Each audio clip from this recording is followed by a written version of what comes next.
Bismillahirrahmanirrahim. Assalamualaikum warahmatullahi wabarakatuh. Bismillah, Allahumma salli wa sallim wa barik ala Sayyidina Muhammad wa ala ali Sayyidina Muhammad. Ikhwani fillah, ketika kita berbicara bagaimana Rasulullah SAW selepas dengan kondisi tatanan Arab yang begitu bisa dikatakan penuh dengan kegelapan dan penuh dengan masa jahiliyah, di mana bangsa Arab tidak memiliki peradaban dan juga tidak memiliki hidayah. Oleh karenanya hal yang penting Rasulullah SAW pertama kali adalah mempersatukan kaum muhajirin dan ansor. Ketika kita berbicara tentang bagaimana Rasulullah SAW menata kota Madinah sebagai pusat kota madani, pusat peradaban Islam, pusat dengan wawasan dan pusat dengan penuh keilmuan dan juga penuh pengkajian keislaman dan hidayah. Di sana terdapat dua suku yang begitu besar, yaitu pertama suku Khazraj dan suku Aus, di mana pada sebelum Rasulullah SAW melaksanakan hijrah ke Madinah, mereka merupakan dua suku yang selalu bertolak belakang dan selalu melakukan peperangan. Oleh karenanya inilah salah satu strategi Rasulullah SAW, bagaimana Rasulullah SAW menawarkan konsep Islam yang begitu penuh dengan cinta damai dan penuh dengan persatuan dan kesatuan. Oleh karenanya pada masa itulah Rasulullah SAW menyatukan kaum muhajirin dan ansor pertama kali. Yang kedua adalah melakukan perjanjian ataupun as-sulhu, di mana Rasulullah SAW melakukan resolusi damai dengan orang-orang Yahudi atau orang-orang kafir di Madinah. Dan terdapat 76 pasal yang menjelaskan tentang persatuan dan kesatuan atau persaudaraan antara Islam di Madinah dengan orang-orang Yahudi. Ini menandakan bahwasanya Rasulullah SAW sudah memberikan konsep yang demokratis, sudah memberikan konsep yang begitu adil, sudah memberikan konsep yang begitu jelas dalam bagaimana Rasulullah SAW memberikan tatanan Islam yang begitu objektif dan begitu bijaksana. Pemirsa yang dirahmati oleh Allah Subhanahu wa Ta'ala, begitupun ketika kita berbicara negara, bahwa negara tidak terlepas dari komponen masyarakat, negara tidak terlepas dari persatuan dan kesatuan. Oleh karenanya Rasulullah SAW sangat memperhatikan betul bagaimana hak-hak orang muslim dan juga apa yang sebenarnya harus dilakukan oleh orang-orang muslim terhadap sesamanya dan juga orang-orang selain orang-orang muslim, seperti itu.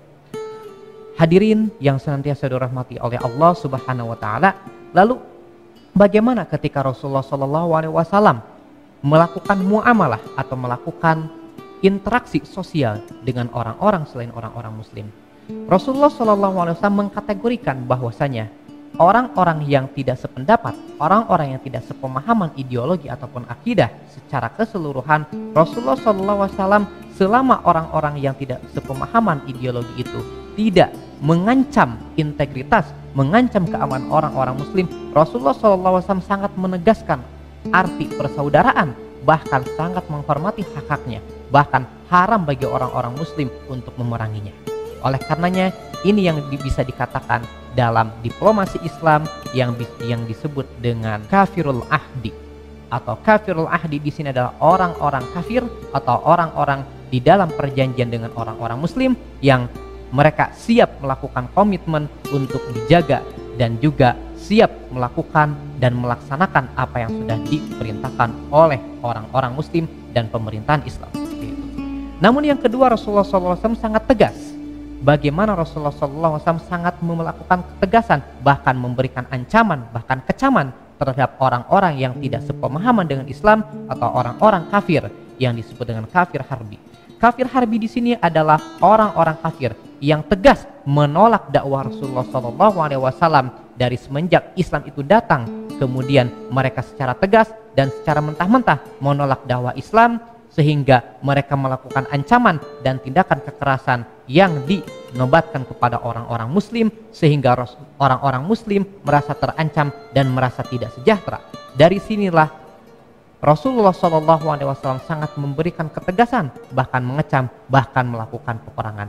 Namun hal yang terpenting dalam diplomasi Islam adalah bagaimana ketika dalam berperang. Rasulullah SAW sangat mengajarkan bagaimana etika dalam peperangan dalam Islam, sebagaimana ini sudah diatur dalam Undang-Undang Internasional Pasal 42 tentang bagaimana aturan peperangan atau International Humanitarian atau hukum humanitarian dalam internasional.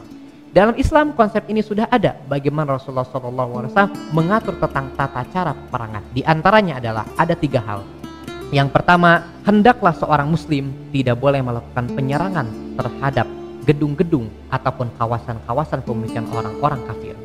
Yang kedua, hendaklah orang-orang muslim yang terlibat dalam peperangan enggan untuk melakukan penyerangan terhadap warga sipil. Yang ketiga, hendaklah orang-orang muslim yang terlibat dalam jihad atau peperangan untuk menyerang orang-orang tua ataupun wanita. Dan yang terakhir, hendaklah untuk tidak melakukan kerusakan dan pertumbuhan darah yang begitu dahsyat. Inilah rahmatnya Islam. Inilah bagaimana bijaksana dakwah Rasulullah SAW dalam melakukan hubungan baik dalam internal sesama muslim ataupun eksternal dengan orang-orang non-muslim.